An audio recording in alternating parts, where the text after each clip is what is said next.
لما بنجيبها على مود البرابوس اللي هو المود الرياضي، العربيه الاكسلريشن بتاعها بيبقى مرعب. فتعال نبص كده.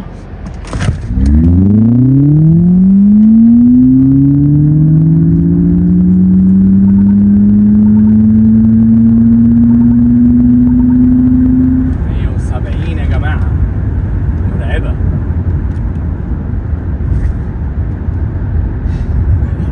تعبت بجد.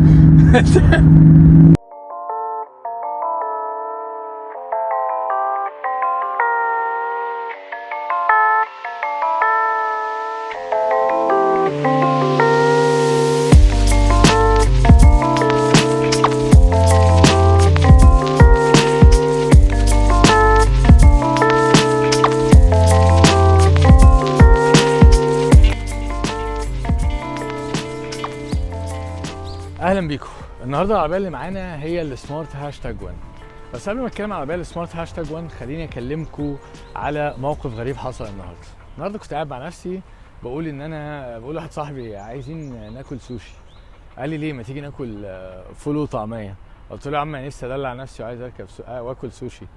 قال لي بس انت عارف ان بثمن طبق السوشي تقدر تجيب 50 سندوتش فول و50 سندوتش طعميه؟ وهنا بصراحه استوقفني حاجه، كلمه فاليو فور ماني. ايه اللي نقصده بكلمه فاليو فور ماني؟ هل الفاليو بس ان عربيه اكبر؟ هل الفاليو ان عربيه بتمشي اكتر؟ هل الفاليو ان عربيه اوسع؟ مش شرط الفاليو دايما تبقى حاجه تقليديه، بالعكس ممكن الفاليو تبقى متعه قياده العربيه، كواليتي العربيه، البرفورمانس بتاعها عامل ازاي. عشان كده معانا النهارده واحده بتديك فاليو في حته البرفورمانس والباور والكواليتي، سمارت هاشتاج 1. العربيه الجوينت فينشر او اللي طلعت نتيجه شراكه ما بين شركه جيلي وشركه مرسيدس. السمارت هاشتاج 1 بتصنف من العربيات الكومباكت اس يو في او الكومباكت كروس اوفر، العربيات الكروس اوفر المدمجه او الاس يو في المدمجه. وليه المسمى ده معناه ايه؟ العربيه لو خدنا بالنا هي فيها حاجات كونتروفيرشال جدا، وهي ان العربيه فيها تناقضات. لو بصينا عليها هتلاقيها غريبه. العربيه من بره تبص عليها تبان ان هي عربيه صغيره، كل الناس اللي تشوفها تقول لك العربيه تبان صغيره، ولكن من جوه العربيه واسعه جدا.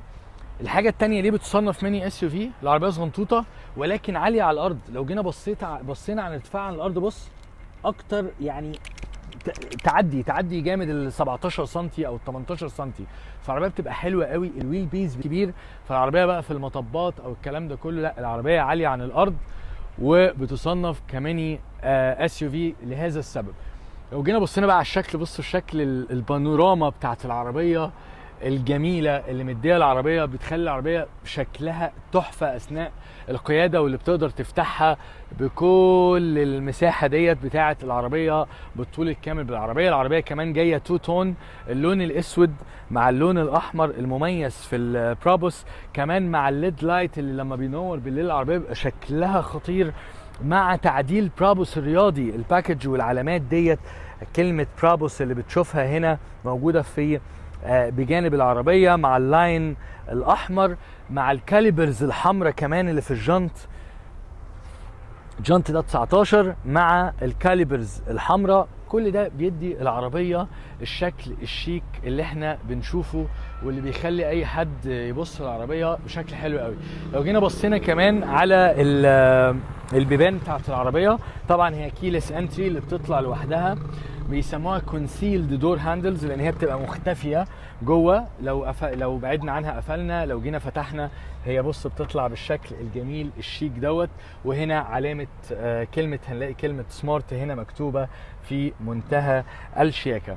تعالوا نبص بقى على العربيه من جوه عشان نعرف عنها اكتر.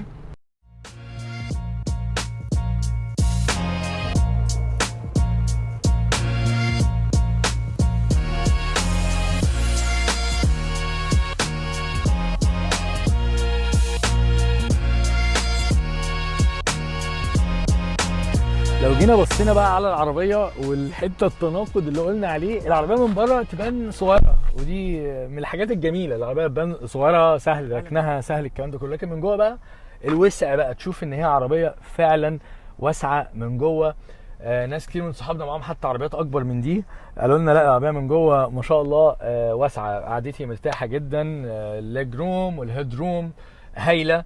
حته الستيرنج ويل لو انتوا بصيتوا الشكل الرياضي بتاعه الجميل جدا، طبعا حاجات برابوس بقى، جزء الالكانتارا اللي موجود برضو على الستيرنج ويل، ودوت فايدته يا جماعه مش مجرد منظر، ده بيديك جرابنج وقوه مسك احسن بكتير عشان العربيه البرفورمانس بتاعها عالي.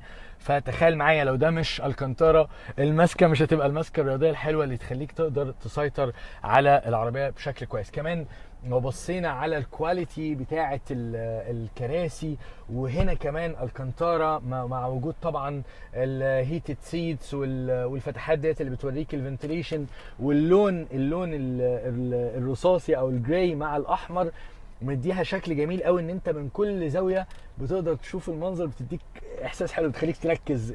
شويه الالوان اللي بتظهر دي بتخليك عايز تركز اكتر وتشوف الموضوع عن قرب، لان كل زاويه بتبص منها بتديك لون مختلف. فتعالوا كمان هنا طبعا في ستورج من جوه العربيه. طبعا لو خدنا بالنا، عشان قلنا العربيه دي بالمناسبه هي ستايلد باي مرسيدس والتكنولوجي بتاعتها جيلي، فستايلد باي مرسيدس من بره ومن جوه، روح مرسيدس موجوده في كل حاجه. الكونسول اللي انتوا شايفينه، الاستورج اللي موجوده هنا، موجود وايرلس تشارجر، مع فكره كمان ان انت عندك هنا تايب سي تقدر تستخدمه تشحن بيه، مع موجود هنا 2 كاب هولدر، وكمان فكره ان انت تقفله جميله. وكمان بص المنظر اللي بيقفل بيه في حته هندسيه كده جميله، ان هو بينزل بيختفي بشكل جميل، فالعربيه مش مجرد حته بلاستيكه بتقفل وتفتح، لا، الديزاين والطريقه والميكانيزم اللي بتقفل بيه وتفتح بيه حاجه قمه في الشياكه. هنا في ستورج اضافيه، ومش بس ستورج اضافيه، ده كمان مزوده بتبريد، فلو معاك اي ازايز ميه او حاجه، تعالوا نجرب، احنا معانا ازايز ميه اصلا نحطها برضو، حاجه قمه في الشياكه وحاجه قمه في الجمال. فتعالوا هنا كمان عامل لك، بصوا بقى حاجه صغيره كمان جميله، هنا عامل لك كاتب لك تشارجنج كارد. التشارجنج كارد بتاع العربيه تقدر لو انت مثلا اللي هو بتستخدمه في المحطات او حاجه تقدر تحطه هنا بحيث ليه مكان. فالعربيه دقه تفاصيل موجوده في العربيه. تعالوا كمان بقى نبص على العربيه من ورا، القاعده بتاعتها من ورا عامله ازاي. لو جينا بصينا، انا كنت قاعد قدام مستريح جدا، نفس القعده بتاعتي انا، يعني هايل جدا، حته رجلي من تحت داخله تحت الكرسي، فقاعد تمام. ممكن الناس تحس ان هي يعني صغيره شويه، هي كنزه شويه من ورا، ولكن انا قاعد مستريح. انا بس مش عايز اقول حاجه غير اللي باينه في التصوير، ولكن انا فعلا قاعد مستريح. الهيد روم بالنسبه لي تمام. لو انا الكرسي ده طلع قدام شويه، لو اللي بيركب قدام طلع قدام سنه، لان انا قاعد باريحيه كبيره جدا، العربيه هتبقى مريحه وواسعه. يركبها 4، هي المفروض بتصنف 5 سيتس، ولكن هي يركبها 4 مستريح جدا. عندك هنا برضو الجزء دوت فيه 2 كاب هولدر للناس اللي قاعده ورا. هي عربيه شبابيه من الطراز الاول، يركبها 4 مستريح جدا وهيبقوا مبسوطين. تعالوا اوريكم شويه تفاصيل كده في العربيه من جوه. طبعا العربيه دي كمان فيها 13 سماعه من بيتس، فطبعا انا لك ان تتخيل الصوت هيبقى عامل ازاي والجمال بتاعه ازاي، لان كواليتي سماعات بيتس اللي هي هوريها لكم دلوقتي عن قرب. يعني في هنا سماعه وتحت سماعه في كل باب، عندك هنا 4، وعندك قدام موجوده في القوايم عندك 2، فكده 6، وعندك ورا وعندك تحت، فهم المجموع بتاعهم اللي هم 13 حاجه. لو جينا 13 سماعه. فلو جينا بصينا كمان بقى على الامبيانت لايت، هنبص هنلاقي هنا، هي طبعا مش هيبان معانا دلوقتي بس هيبان بالليل. الامبيانت لايت الشياكه بتاعته اللي جايه لفه في العربيه، وهنا كمان النور ده الاضاءه اللي بتبقى ممكن تعمل الماكس المختلف ما بين الاضاءه هنا بتاعت الامبيانت لايت هنا وهنا. كمان عند فتحات التكييف، كمان عندك في البيبان هتبان. طبعا كل ده هيبان بالليل، انا بحاول اوريكم بس بقول لكم اماكنه فين، ولكن هي بتبان بالليل بشكل افضل. طبعا الانفوتينمنت سيستم بتاع العربيه شكله شبابي قوي، بيبان من الالوان، بيبان من هنا الشيتا مثلا، ممكن تحوله لفوكس كمان. العربيه على كل مود هنا بتديهولك، هي بتقول لك الكومفورت مود، لو دوسنا كده هتديك السبورت، وفي البرافوس مود ده بقى المرعب. العربيه دي بالمناسبه يا جماعه 428 حصان، العربيه التسارع بتاعها في 3.9 سكند، العربيه طلقه على الطريق. وفي الايكو مود طبعا، ده اللي بيديك رينج كبير قوي. انا العربيه دلوقتي هي لو خدنا بالنا هي 58% البرسنتج بتاعت العربيه، وده طبعا طحن يا جماعه، طحن. وبيقول لي ده يديني اللي هو تقريبا 187 او 200 كيلو. يعني العربيه تقريبا تديك لو انت طاحنها من 350 ل 400 جوه البلد. ناس صحابنا معاهم العربيات دي واصلين ل 500 مستريح جدا بالسواقه الكويسه يعني. طيب هنا الانفتينمنت عباره عن ايه؟ بنشوف كده لو دوسنا هنا العربيه فيها الكويك كنترولز، وهنا بيقول لك عايز قدره الريجنيتيف بريكنج قد ايه، لو ولا ميديوم ولا هاي. الباور ستيرنج، ماسكه الستيرنج ويل عامله ازاي، عايزها اوتو لايت. اوتو طبعا دي اللي هي بتتغير اوتوماتيك حسب المود اللي انت سايق عليه، ولا عايزها ستاندرد ولا عايزها هيفي. طبعا لو هتبدا تسوق بقدره عاليه وسرعه عاليه العربيه تديك ستيرنج ويل ماسكته اقوى بكتير. تقدر تفتح طبعا الشنطه من هنا وتتحكم في الهايت بتاعها كمان، عايز ارتفاعه قد ايه. يعني لو دوسنا اوبن مثلا على سبيل المثال، وكمان لو انت بقى داخل جوه الجراج او حاجه، هنا طبعا بتديك سيموليشن اوريدي اوتوماتيك اهو على الفتحه بتاعه الشنطه عامله قد ايه، والهايت اللي انت عايزه تفتح عليه، عايزها عند انهي هايت تبدا تتحكم فيها. لو انت عندك الجراج طبعا دخلته او مش عايز تخبط في السقف وتتحكم في الهايت بتاعه من هنا. عندك خلينا نقول كلوز نقفله. عندك كمان بقى من الحاجات التانية هنا هنلاقي الدرايف سيت اب. لو دوسنا عليه بيديك الدرايفنج مود اللي هي تقدر تتحكم فيها من هنا او من في هنا الزرار برضو الفيفوريت احنا عاملينه هنا عشان يبقى اسهل ان انت تنقل من كل مود سواقه والتاني بشكل اسرع يعني. ايكو كومفورت وسبورت وبرابوس، وعندك ريجنريتيف بريكنج نفس الكلام. عندك بقى الاداء سيستم كابل، عندك اللين اسيست ممكن تشغله. عندك الامرجنسي لين اسيست اللي هو لو انت طلعت من اللين او من الحاره اللي انت ماشي فيها تقدر برضو العربيه تبدا تنبهك، بيحصل فايبريشن، تبدا تديك اصوات لو عايز.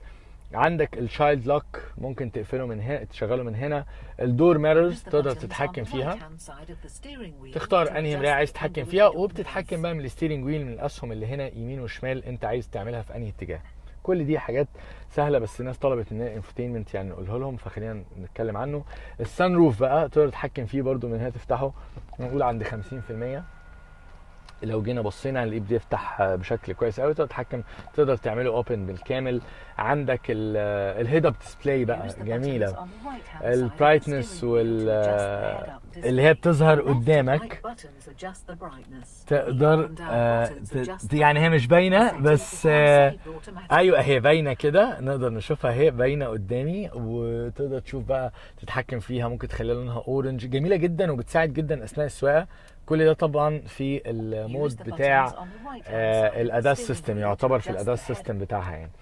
طيب عندك هنا الباسنجر سيت، اقدر كمان اتحكم في الكرسي اللي جنبي، اقدمه ارجعه عشان تديك اكسس سهله للتحكم يعني. الامبيانت لايت هنلاقي فيها العربيه دي فيها بالمناسبه 64 لون تقدر تتحكم فيهم. في السنجل لو انت عايز اللون يبقى لون واحد، في الدول لونين في بعض بيوريك اهو، حتى اماكن الامبيانت لايت هي باينه هنا احسن، هتوريك ان هي بتتحكم فيها عامله ازاي. وعندك السيم ان انت بقى اللي هو الدبل بقى، اللي هو انت مثلا عايز الثلاث الوان دول مع بعض مثلا يعني. فجميله بالليل طبعا المنظر بيبقى خطير.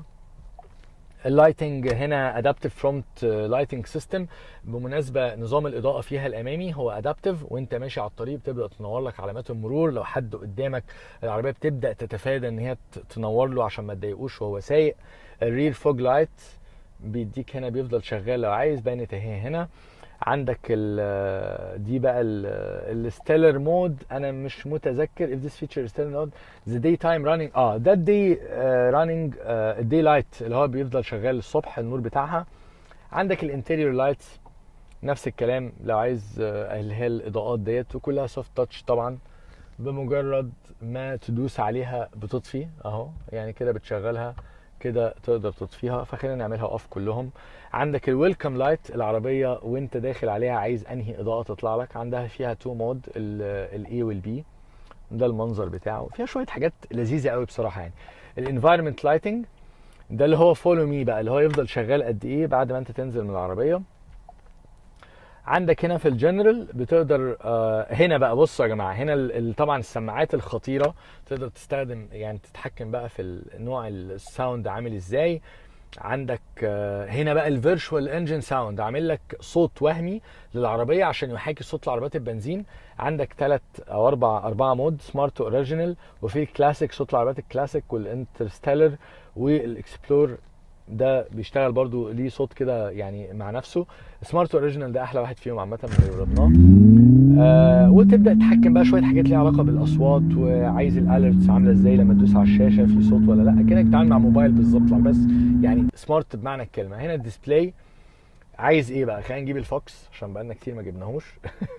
والدي نايت مود، هي احنا عاملينها نايت مود ان هي تفضل سودا، ممكن تقلبها ابيض لو انت عايز تخلي الشاشه بيضة. او وهنا برضو الداشبورد قدامك. الداشبورد دي على فكره يا جماعه جميله قوي، لان هي مسهله قوي، مش محتاج تبص على الشاشه اللي في النص، وشكلها شيك قوي، بتديك كل المعلومات اللي انت محتاجها. وممكن تعملها اوتوماتيك ان هي الصبح تبقى ابيض، بالليل تقلب دارك، فاوريدي تمام. بس احنا خلينا على النايت احسن، هتبقى باينه في التصوير افضل يعني. هنا بقى في كمان الدرايفنج اسيستنت. زي ما قلنا هي فيها كل احنا بس هنا في كونكتيفيتي. طبعا العربيه فيها ابل كار بلاي ممتاز جدا، يعني لو دوسنا كده احلى بكتير. لو دوست كده مثلا اهو هتلاقي كل حاجه عندك، مكالماتك، مسجاتك، الاب، الجوجل مابس طبعا مهمه جدا، من الحاجات اللي لازم مهمه جدا تكون موجوده. فشغاله تليجرام، وات ايفر بقى اللي انت عايزه، انغامي، واتساب، وات ايفر، كل حاجه موجوده. وتقدر حتى ينجو بلاي نازل عليها لو عايز تشغل فيلم ولا حاجه. فبرضو من الحاجات الجميله جدا ومهمه دلوقتي في اي عربيه، بتديك الاكسبيرينس الحلوه والسهوله طبعا في الحاجات دي كلها لو انت بتتحرك بتستخدم المابس كتير. عندنا كمان هنا بقى في الدرايفنج اسيستنت فيها الاداء سيستم كامل. بالنسبه للسيفتي فيها كولوجن وورنينج، اللي هو بيقول لك لو انت قدام مقرب من العربيه ولا حاجه تبدا العربيه تديك اصوات، وتبدا كمان تفرمل لوحدها. اللي هي الكولوجن وورنينج اللي هو لو انت بترجع بظهرك وفي حاجه وراك، العربيه تبدا تفرمل لوحدها برضو، وتديك اصوات وتديك الكلام ده كله. على فكره الحاجات دي مش احسن حاجه ان انت تشغلها برضو دايما، لان طبعا هنا لو واحد بيعدي هتلاقي العربيه بتفرمل لوحدها، فالموضوع مش احسن حاجه. فيها لين اسيست، ايمرجنسي لين اسيست، اتكلمنا كل على الكلام ده كله. فيها بقى كمان البلايند سبوت اسيستنت، ان هي لو انت واحد بيعدي من جنبك او حاجه، بتديك، بتنور طبعا في المرايات الجانبيه، وكمان بتديك ممكن تعملها اصوات. الفيكل سيتنج، درايفر مونترنج سيستم، دي الكاميرا اللي هنا، في كاميرا هنا عند في الستيرنج ويل تحتها كده. دي اول ما بتحس ان انت مش باصص او حاجه تبدا تقول لك لا لو سمحت فوكس، امشي كويس، ركز في السواقه. ستيرنج ويل ريسنتر، دي تبدا لو انت طلعت عن اللين تبدا ترجع الستيرنج ويل وتخليك تتمركز في النص. الكترونيك ستابيليتي كنترول، طبعا ده عشان يتحكم في الاربع كاوتشات ويديك احسن استابيليتي في العربيه لو حصل زحلقه او حاجه، او لو الطريق مش كويس، او لو انت دوست باور عالي. والتوينج مود ده لو انت بتقطر العربيه. الفيكل كونديشن، الكاوتش والحاجات دي كلها. السيستم بقى ده السوفت وير ابديت لسه مش شغال في مصر قوي، ولكن لو جينا هنا رجعنا للفيكل سيتنج برضو في فيكل كنترول. فايند ماي كار، عايز العربيه لما تدوس تقفل وتدي فلاش ولا فلاش بس. الايزي والانتري اكزت، ده وانت داخل وانت خارج العربيه تنزل او تطلع او الكلام ده كله. هنا في ايه تاني هنا في الفيكل سيتنج، الفيكل كنترول، يعني كلها حاجات بقى ايه بسيطه جدا بس حلوه، بتديك ايزي اكسس وانت داخل. ده وانت داخل مثلا بيقول لك ديب درايفر سايد دور ميرور وين ريفرسنج، وانت راجع المرايات تبدا ترجع. لو جينا بصينا على المرايات هدي ريفرس، بصوا المرايه هتبدا تديني تنزل لوحدها كده. يعني شويه كنترولز كده ايه لذيذه في العربيه، بتديك كنترول وبتديك تجربه قياده هايله دي يا جماعه. وهنا في الكومفورت ايه بقى، نشوف درايفر سيت هيتنج تايمر. ممكن طبعا العربيه فيها بقى كل حاجه، السيتس فيها تسخين وتبريد وفنتليشن وكل حاجه تقدر تتحكم فيها من هنا.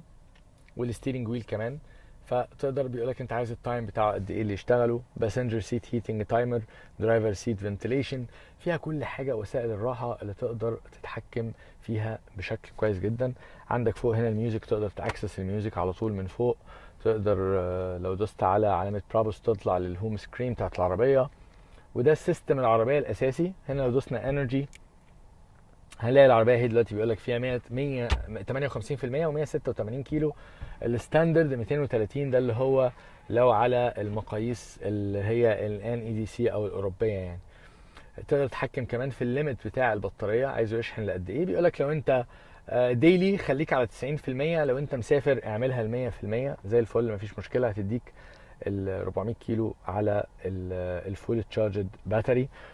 هنا وهنا بيديك اهو لونج ديستانس ولا ديلي. لو عملتها ديلي بترجع 90%، لونج ديستانس تديك الفول تشارج. وممكن تعمل سكيدول تشارجنج، ده ملوش لازمه هنا، وما بيستخدموه بره عشان يشحنوا في الاوقات اللي الكهرباء فيها رخيصه.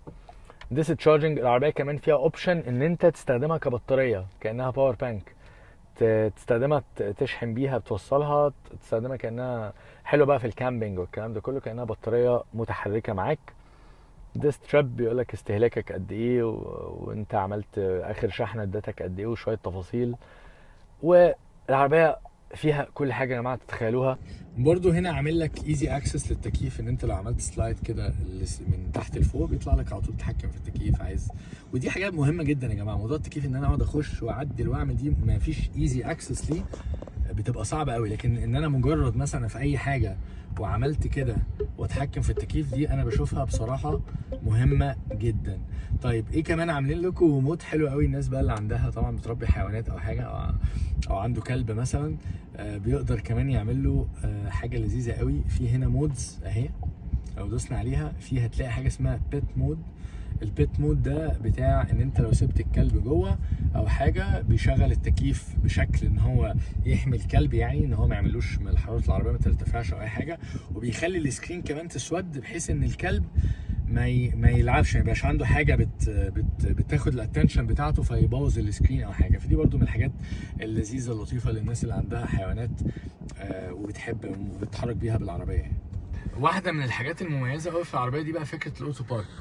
الاوتو بارك ممكن طبعا من الشاشه هنا، او ممكن من خلال الستيرنج ويل، علامه هي موجوده هندوس عليها. تمام، بص لما بتدوس عليها بقى ايه، لو هي اريا اللاينز اللي موجوده بتدوس انتر سبيس وهي تبدا تشتغل، وتدوس ستارت والباركنج يشتغل.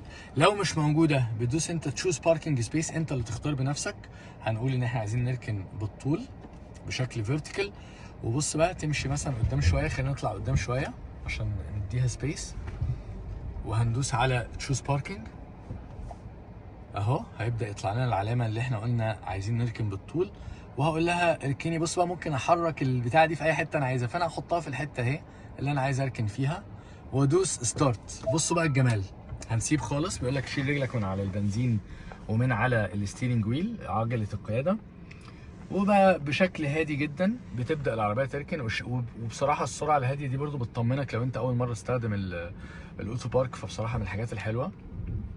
العربيه بتبدا تعمل ريفيرس لوحدها وتتحرك، وهتبدا تدخل في السبوت اللي احنا اديناها لها بمنتهى الامان والهدوء والشياكه. هتبدا تعدل دلوقتي عشان تخش صح. والله ولا هتجيبها من اول مره اهي جابتها من اول مره. بص بقى المصدات دي كمان العربيه شافتها ووقفت لوحدها، فدي برضو من الحاجات بصراحه اللي فيها السنسورز والرادارات هايله قوي قوي قوي. تعالوا بقى ناخدها دلوقتي في تجربه قياده على الطريق ويبقى